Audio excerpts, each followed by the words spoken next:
그러나 성령이 밝히 말씀하시기를 후일에 어떤 사람들이 믿음에서 떠나 미혹하는 영과 귀신의 가르침을 따르리라 하셨으니 자기 양심이 화인을 맞아서 외식함으로 거짓말하는 자들이라. 혼인을 금하고 어떤 음식물은 먹지 말라고 할 터이나 음식물은 하나님이 지으신 바니 믿는 자들과 진리를 아는 자들이 감사함으로 받을 것이니라. 하나님께서 지으신 모든 것이 선하매 감사함으로 받으면 버릴 것이 없나니 하나님의 말씀과 기도로 거룩하여짐이라. 내가 이것으로 형제를 깨우치면 그리스도 예수의 좋은 일꾼이 되어 믿음의 말씀과 내가 따르는 좋은 교훈으로 양육을 받으리라. 망령되고 허탄한 신화를 버리고 경건에 이르도록 내 자신을 연단하라. 안녕하십니까, 박세종 목사입니다. 2021년 8월 25일 수요 예배 시간입니다. 오늘은 지난주 초대교부 오리게네스에 이어서 이레네오스에 대하여 함께 알아보도록 하겠습니다. 이 이레네오스는 헬라어 에이레네, 평화라는 말에서 파생된 이름인데, 이 이레네오스는 사도 요한의 제자인 스마르나의 주교였던 성 폴리캅의 직제자로 잘 알려져 있습니다. 오리게네스는 알렉산드리아에서 태어나 가이사르에서 활동했던 반면 이 이레네오스는 AD 130년경 소아시아 지역이었던 스미르나, 현재 터키의 이즈미르 지역입니다. 이곳에서 태어나 어린 시절을 이 이레네오스는 보내며 코인의 헬라어를 배웠습니다. 이후 로마로 건너가서 로마에 있는 그 성 유스티누스가 세운 학교에서 공부를 하였습니다.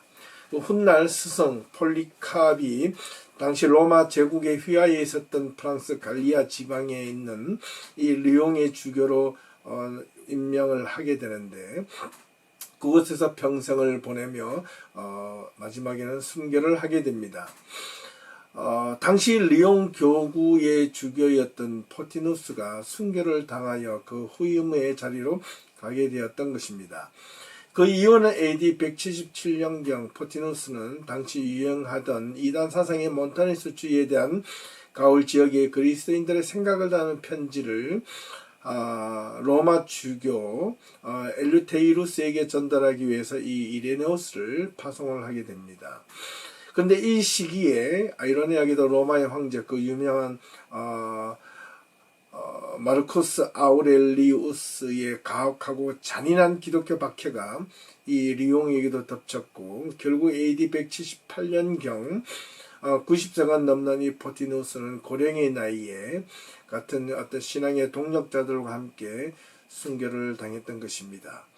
이 포티누스가 순교를 당하자 즉시 그 후임으로 이레네오스가 임명되어 그곳에서 목회를 하기 시작하였고, 평생 그곳에서 교회를 섬기다가 202년경 다시 기독교의 박해가 있었을 때 기독교인들과 함께 순교를 당했다고 전해지고 있습니다. 이레네오스가 활동했던 이 소아시아, 스미르나 어린 시절, 그리고 안디옥에는 그 유명한 폴리캅, 이그나티우스, 파피아스, 데오빌로, 저스틴과 같은 유명한 당대의 최고의 교부들이 활동하고 있었기 때문에 이들의 영향을 많이 받았습니다. 이들 교부를 두고 안디옥 학파라고 고대 교회사에서는 부르기도 합니다. 이 이레네오스는 무엇보다 그의 스승인 폴리캅의 영향을 가장 많이 받았는데, 이레네오스가 저술한 이 기독론의 해석에 대해서도 이 폴리캅의 영향이 얼마나 잘 묻어나고 있는가에 대해서 잘 기록되어져 있습니다. 이레네오스의 신학의 중심은 먼저 기독론, 예수 그리스도에 대한 내용이라 말할 수 있겠습니다.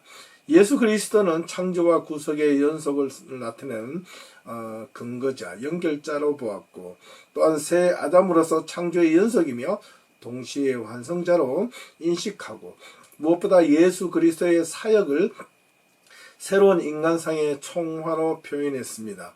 이것을 가리켜 총괄갱신, 영어로 말하면 튠레이트라고 부르는데, 예수 그리스도의 탄생에서부터 최후의 심판에 이르기까지 그리스도의 모든 구속사역과 관련된 모든 것을 총칭하여 부르는 말이라 하겠습니다.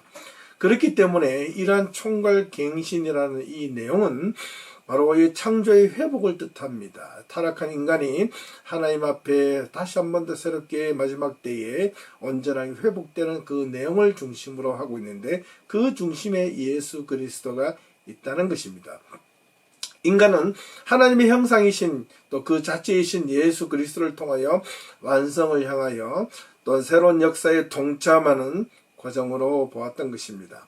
이 교회는 이러한 총괄갱신의 사역에 중요한 디딤돌 역할을 하는 것으로, 교회가 그리스도의 몸이고 그리스도는 교회의 머리이시기 때문에 교회 안에서 그리스도는 세례와 성찬을 통해서 이러한 총괄갱신, 이 완성되어지는 창조 구속 사역을 이끄시고 인간을 그리스도와 함께 연합시킨다는 것으로 이해했습니다. 초대교회에서 이러한 어떤 신학적이고 신앙적 고백적 내용이 아주 중요하게 배경이 된 이유는 여러 가지가 있겠습니다. 이렇기 때문에 이 이레네우스를 두고 흔히들 교의학의 아버지 또는 교회의 최초의 위대한 조직 신학자라고 불리울 만큼 그가 교회를 향한 신앙의 이론적 기틀을 세운 최초의 목회자이자 신학자라고 말할 수 있겠습니다. 이 이레네우스는 무엇보다도 헬레니즘적 학문과 당시 흥행했던 이 철학적 통찰력을 무엇보다 아주 냉철하게 가지고 있었기 때문에 당시 헬레니즘 학문과 헬라 철학에 관련된 이 사회적 흐름과 상황을 잘 인식하고 있었고, 그것이 기독교 신앙에 얼마나 큰 위협을 가해 주는가 또한 알고 있었습니다. 그래서 이 교회 안에 제기된 여러 가지 문제에 대하여 심각하게 그 상황을 파악하고 이런 문제들을 잘 해결하고 풀어가기 위해서 신앙과 삶을 조화롭게 연결한, 어떻게 보면 실천적인 실천 목회자였기 때문에, 또 그의 저술이나 여러 가지 그의 목회적 입장을 통해서 보면 우리는 그의 어떤 신앙과 삶과 어떤 그 책을 통해서 우리 성도들에게 많은 어떤 신학적 어떤 성찰을 주는데 아주 유익한 목회자 또 교부라 말할 수 있겠습니다. 그래서 우리 성도님들도 시간 되고 기회가 되면 이 이레네우스에 대한 글들을 꼭 한번 또한 읽어볼 수 있기를 강력하게 권유합니다. 이 이레네우스는 당시 헬라 철학이 대세를 이루고 있었던 상황이기 때문에 기독교를 진정한 철학 중 하나로 보려는 당시 변증가들의 견해에 대하여 단호하게 반대하였습니다.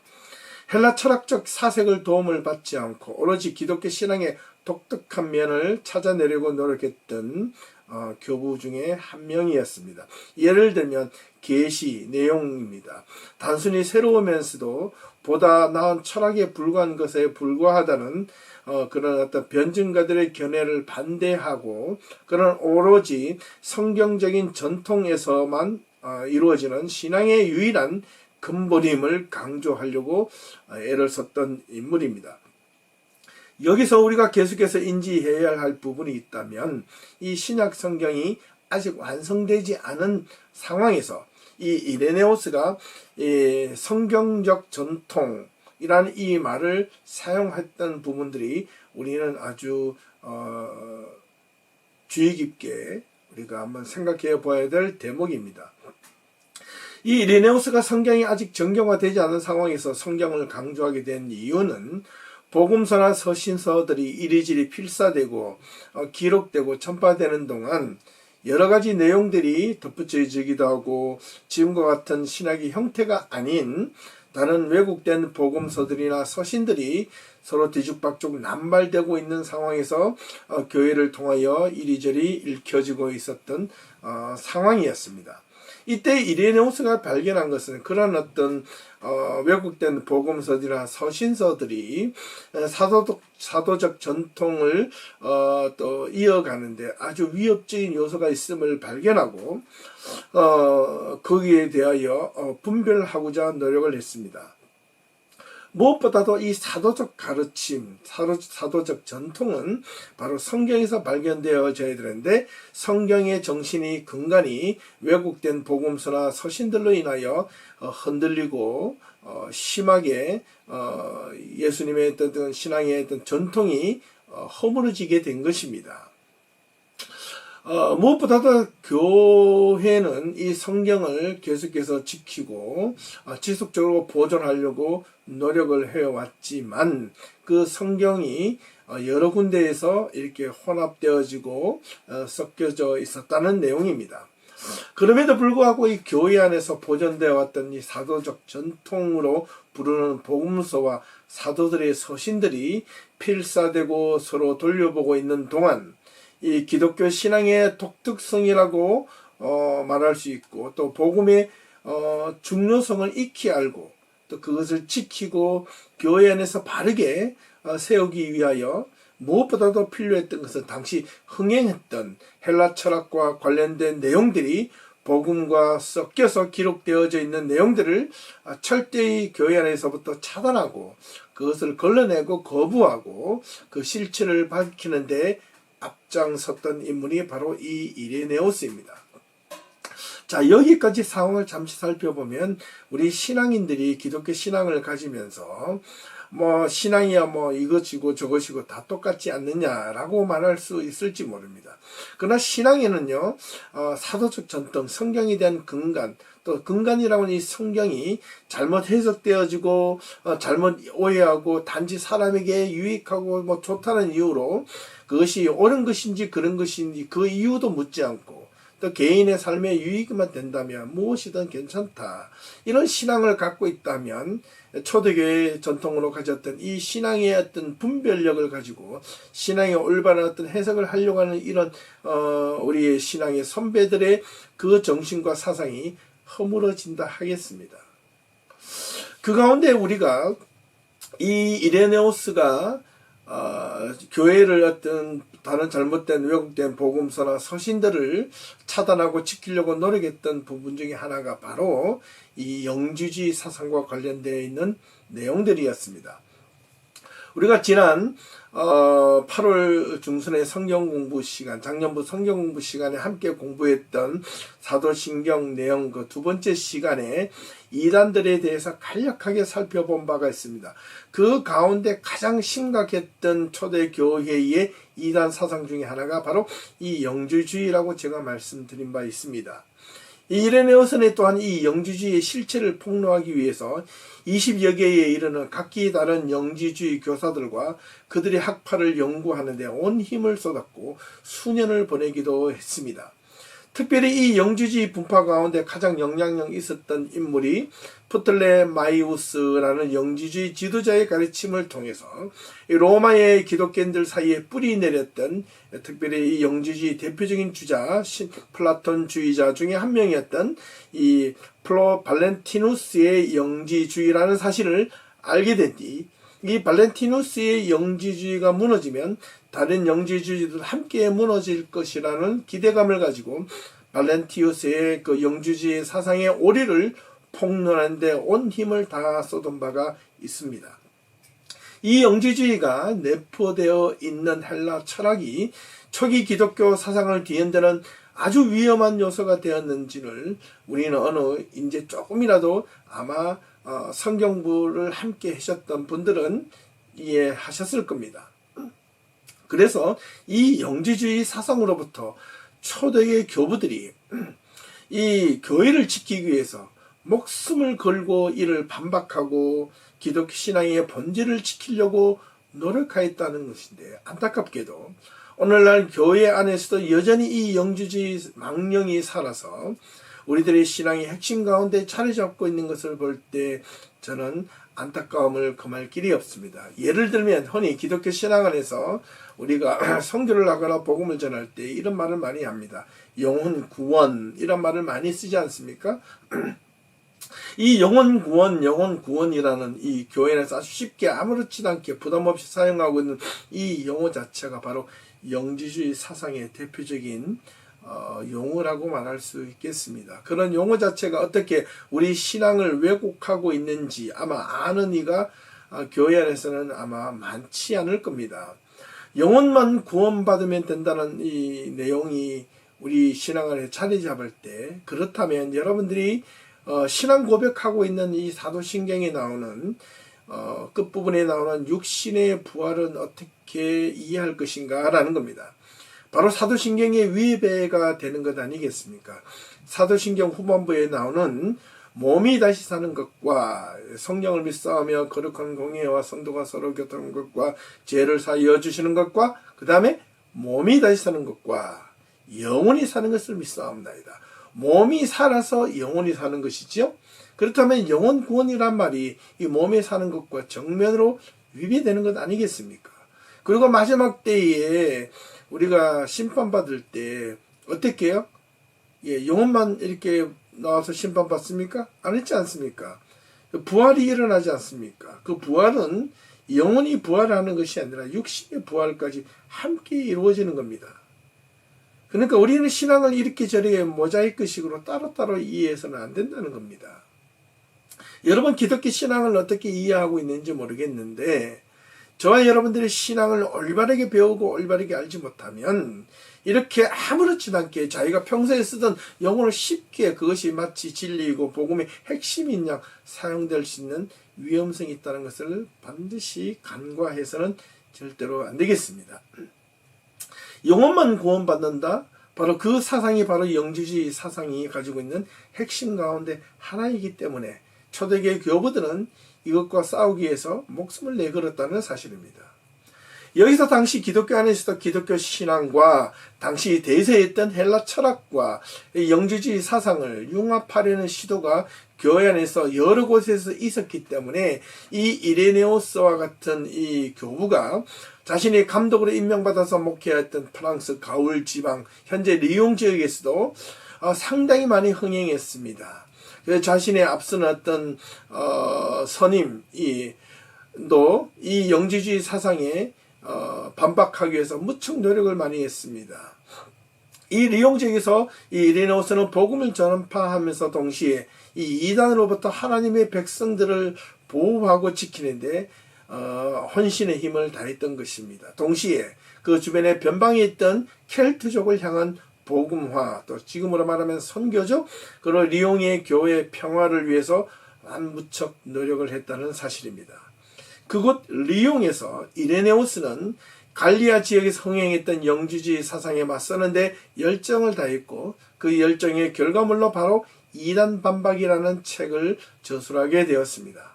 이 당시 아직 신약 성경이 앞서서 언급한 대로 정경으로 확정되지 못한 상황이었기 때문에 당시에 너무나도 교회 안에서 난무했던 기독교 종교 문서들 가운데 이 영주주의 사상과 혼합된 문서들이 상당히 많았습니다. 이것을 정리할 필요성을 느끼게 되었던 것입니다. 대표적인 그의 책이란 이단 논박이라는 책에서 5권으로 총 이루어져 있는데 그 첫 번째 권은 바로 영주주의에 관련된 해설입니다. 그 두 번째 내용은 이성에 의거한 논박입니다.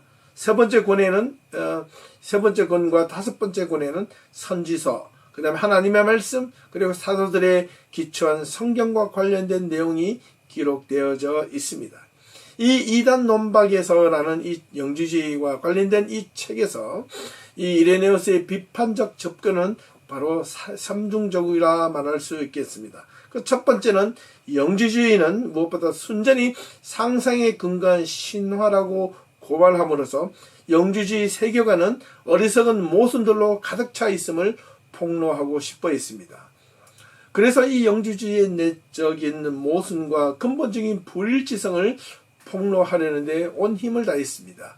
두 번째로 이 영주주의자 자신들이 예수와 사도들의 권위에 근거했다고 스스로 주장하는 내용들이 거짓말임을 보여주려고 했다는 것입니다. 세 번째는 이 이레네오스는 영주주의자들의 성경 해석을 비판합니다. 그들의 성경 해석은 비이성적이고 말이 되지 않는 해석임을 보여주려고 했던 것입니다. 여러분들 성경 해석을 하실 때 어떤 신학 공부를 좀 제대로 하지 않은 분들이 성경을 마음대로 해석하려고 하는 그런 의도 조심하셔야 됩니다. 우리가 성경 공부, 성경을 읽고 큐티하는 것은 나쁘지 않는데 성경을 자기 마음대로 뭐 하나님 앞에 영감을 받았다는 둥, 뭐 계시를 받았다는 둥, 그 영적인 해석을 한다는 둥, 뭐 이런 식의 말하는 어떤 교인들이나 목회자들을 신학적 근거나 어떤 이해나 어떤 용납이 되지 않는 부분에서 그렇게 해석을 하고 종종 이렇게 영적 해석이라는 말을 쓸 때 그런 용어들이나 그런 말을 사용하는 분들을 특별히 조심할 수 있기를 간곡히 부탁을 드립니다. 하나님의 말씀은 절대로 영적인 해석이라는 것을 억지로 붙이지 않아도 우리 성도들에게 올바르게 이성을 통해서 깨달음을 주시는 하나님의 말씀이십니다. 그에 대해 관련된 내용은 다음에 기회가 있으면 제가 충분히 그에 대한 내용들을 반박하고 증명해 보이도록 하겠습니다.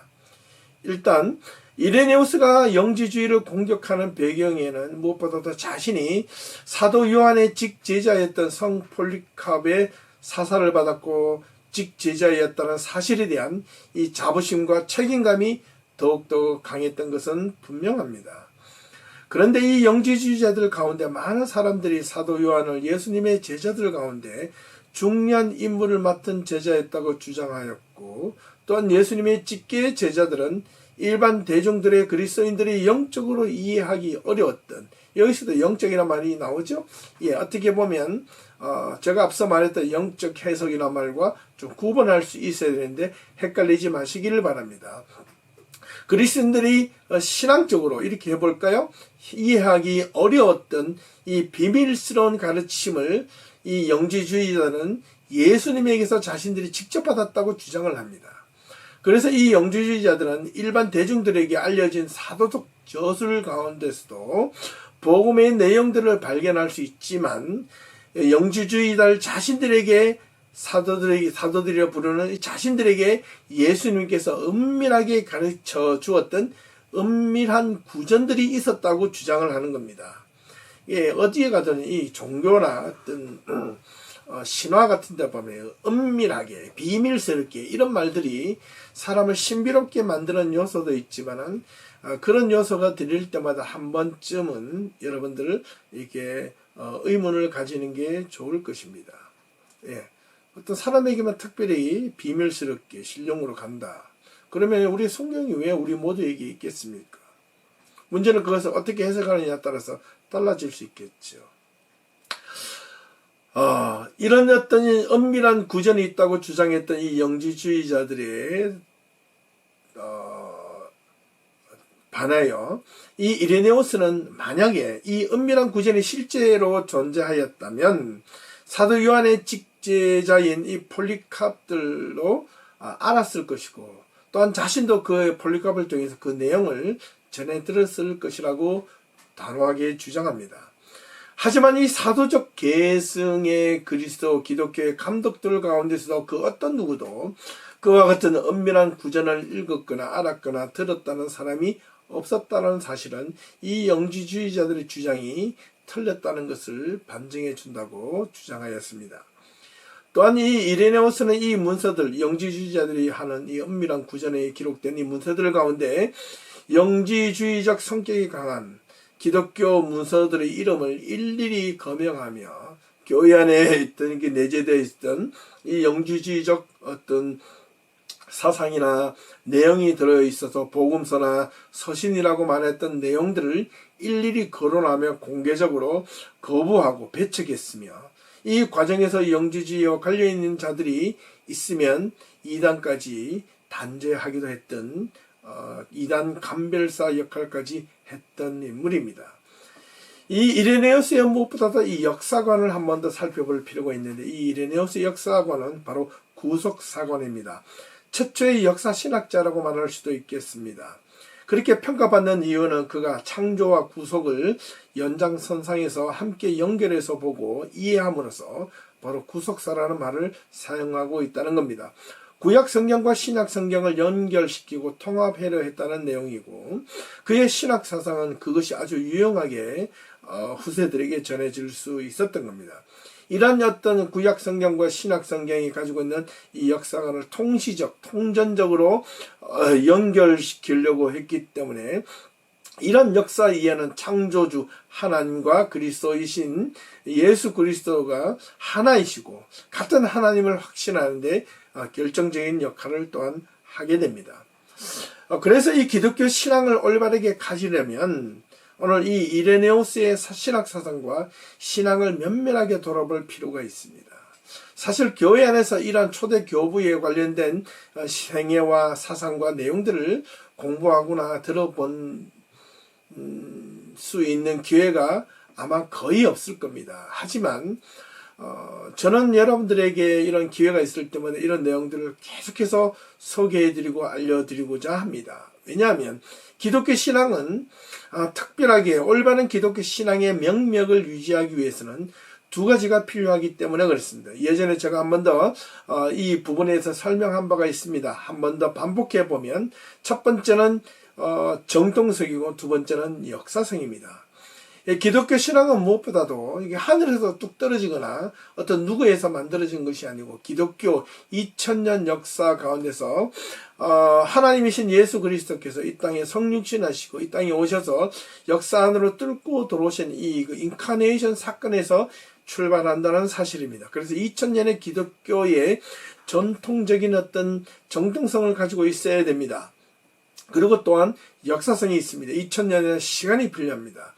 기독교 신앙은 이 역사 가운데 수없이 많은 이단들과 사이비들이 흥행하던 당시 시대적 사상과 흐름과 연결하여 신앙을 이용하거나 악용하려고 했었고 신앙을 훼손시키려고 했었습니다. 그러한 시대적 어떤 사상적 주류에 휘말리지 않고 신앙을 굳건하게 지킬 수 있었던 이유는 그 시대마다 예수님과 사도적 전통에 따른 변하지 않는 가치관과 복음의 정신을 지키려고 노력했던 그러한 어떤 전통성이 있었기 때문에 오늘 우리 기독교가 어려운 가운데서도 교회가 힘들게 그 명맥을 유지할 수 있는 것입니다. 두 번째, 역사성은 새롭게 등장한 어떤 여러 가지 철학 사조나 사이비 이단들이 갑작스럽게 나타나 기독교와 혼합하려는 수많은 시도들이 있었을 때마다 기독교는 2000년의 역사적 배경과 흐름 속에서도 그 명명을 흔들림 없이 굳건히 전통성 안에서 버텨왔다는 겁니다. 그렇기 때문에 지금 저와 여러분들이 기독교 신앙을 갖고 있는 이 현상들은 단순히 어떤 선지자나 구세주가 갑자기 나타나서 자 오늘부터 우리는 이런 신앙을 가질 거야. 어떤 예언자가 나타나서 교인들을 모아서 자 어떤 우리 교회를 하자. 그것이 아닙니다. 그렇기 때문에 우리 교회는 반드시 교회의 역사를 알아야 되고 교회에 관련된 2000년의 기독교 역사에 우리는 끝자락이나 일부분이라는 것을 반드시 기억하고 그것을 역사성이 있기 위해서는 바로 전통적인 신앙의 유형이 무엇인가를 우리가 알아야 한다는 사실입니다. 만약에 이 어떤 선지자나 구세주가 갑자기 나타나 다시 자신이 메시아라고 한다거나 자신이 예수의 뒤를 이을 자라고 유혹하는 것은 역사의 흐름을 거슬리는 것이고 그 역사적 흐름을 끊는 것이나 다름없습니다. 어떻게 보면 오늘 이 초대 교부였던 이 이레네우스의 목회적 활동과 신학적인 저술이 그동안 기독교를 위협해오던 수많은 이단과 사이비들, 당시 흥행했던 시대의 철학적 사조에 혼합되거나 흔들림 없이 헬라 철학과 혼합된 복음적 내용들과 서신들이 유협되는 상황에서 성경의 정경화시키는데 기틀을 만들었다고 또한 볼 수 있습니다. 왜냐하면 당시 사회에서는 아직까지 성경이 정경화로 이렇게 만들어지지 않았기 때문에 그렇습니다. 우리는 아주 중요한 내용들이 한 가지 있는데 이것은 이제 정리를 한번 해보면요.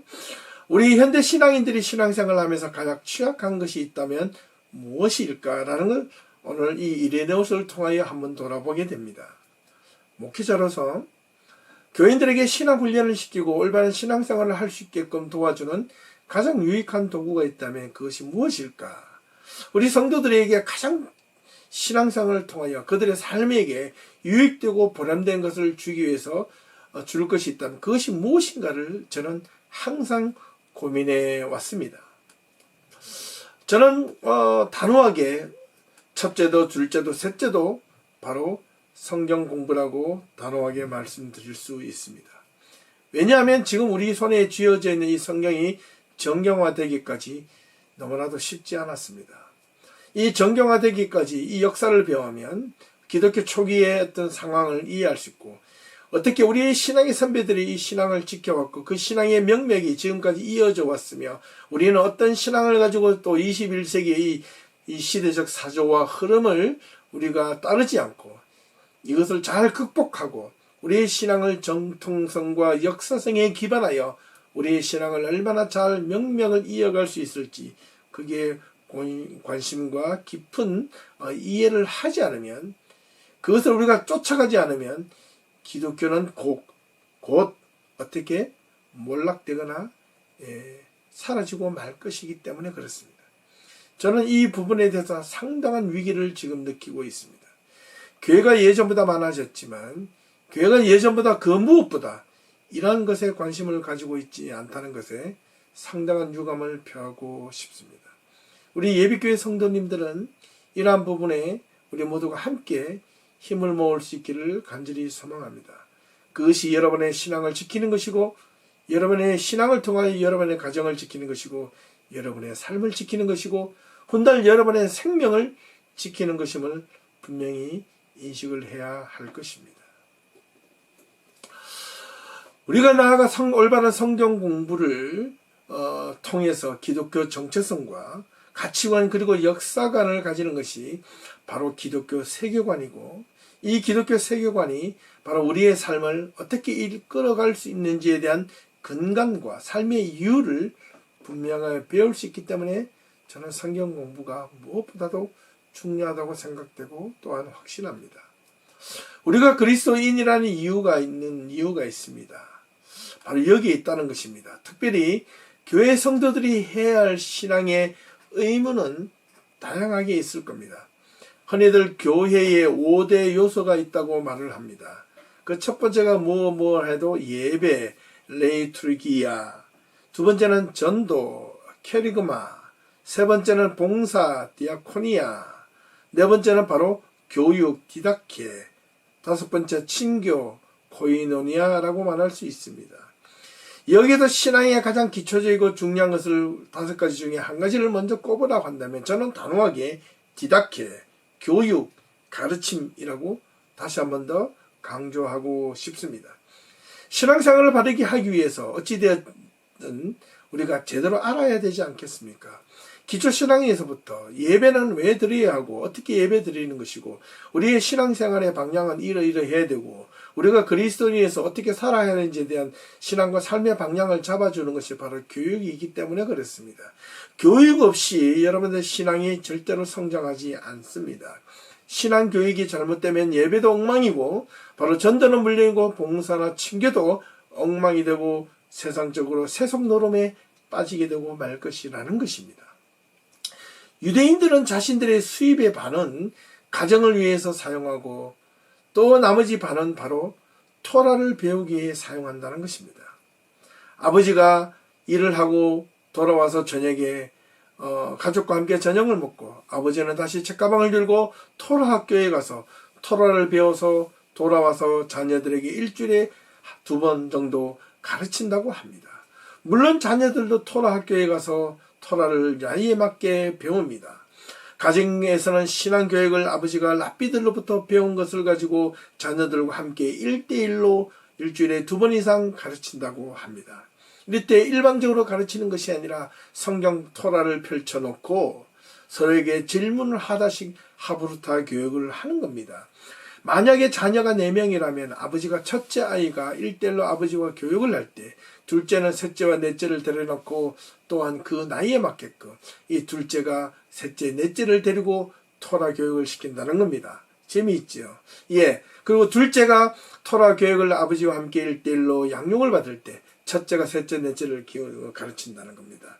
셋째가 받을 때 또 첫째나 둘째가 넷째를 가르치고요. 이런 식으로 이 가온 가족이 돌아가며 아버지와 함께 1대1로 자녀들이 성경 공부와 토라 공부를 할 때 나머지 형제들은 그냥 가만히 있는 것이 아니라 그 시간에 다시 가족 형제들끼리 모여서 토라를 토론하고 이야기를 한다는 것입니다.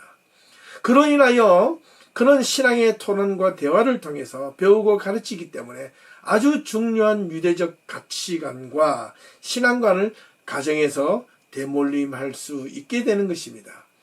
이런 부분들을 우리 교회 성도들도 이런 것들을 좀 이렇게 배워서 함께 가르치고 배울 수 있으면 얼마나 좋겠습니까?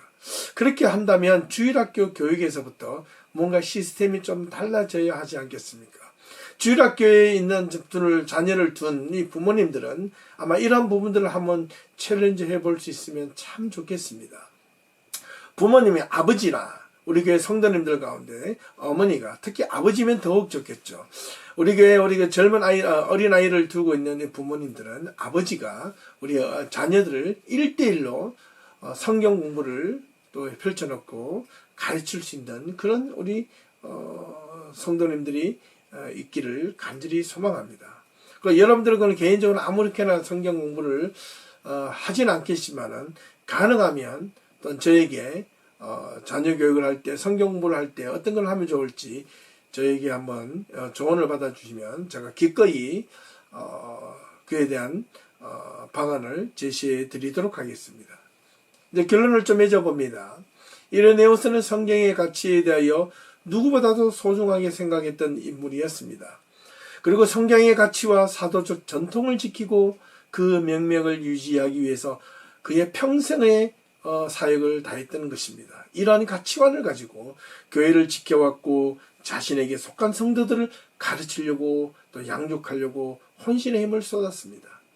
오늘날 교회가 일반적으로 신앙의 본질을 지키고 노력하는 성도들과 목회자들이 과연 얼마나 있을까라는 생각을 해보면 여전히 아쉬움이 많이 남습니다. 무엇보다도 기독교 신앙을 통해서 단지 개인의 삶의 유익과 자기 가정에 도움이 되는 것에만 치우친다면 그 신앙은 기복주의적 신앙일 수밖에 없을 겁니다. 그런 신앙의 유형은 기독교가 아니더라도 다른 종교에서나 샤머니즘에서도 많이 찾아볼 수 있습니다. 차라리 그런 데 가서 찾아보시는 게 훨씬 여러분들은 도움이 될 수 있을지 모릅니다. 하지만 기독교 신앙을 가져야 하는 분명한 이유는 신앙의 전통성과 역사성의 깃틀 아래 우리가 예수 그리스도의 복음의 진정성을 바르게 이해하고 깨닫고 배우고 그것을 쫓아 살아가기 위함이 아니겠습니까? 오늘 이 초대교부 이레네우스를 통하여 우리 자신들의 신앙을 갖는 이유에 대하여 다시 한 번 더 깊게 성찰하는 이유가 되시길 바라고 왜 성경 공부와 하나님의 말씀을 배우고 익히는 것이 소중한가를 우리는 다시 한 번 더 찾아볼 수 있기를 간절히 바라며 오늘 말씀을 마치도록 하겠습니다. 함께 시청해 주셔서 감사드리고 다음 주에 다시 좋은 우리 신앙의 선배들을 찾아보고 그 인물을 통하여 더욱더 우리의 신앙을 돌아보는 시간들을 갖겠습니다. 감사합니다. 수고하셨습니다.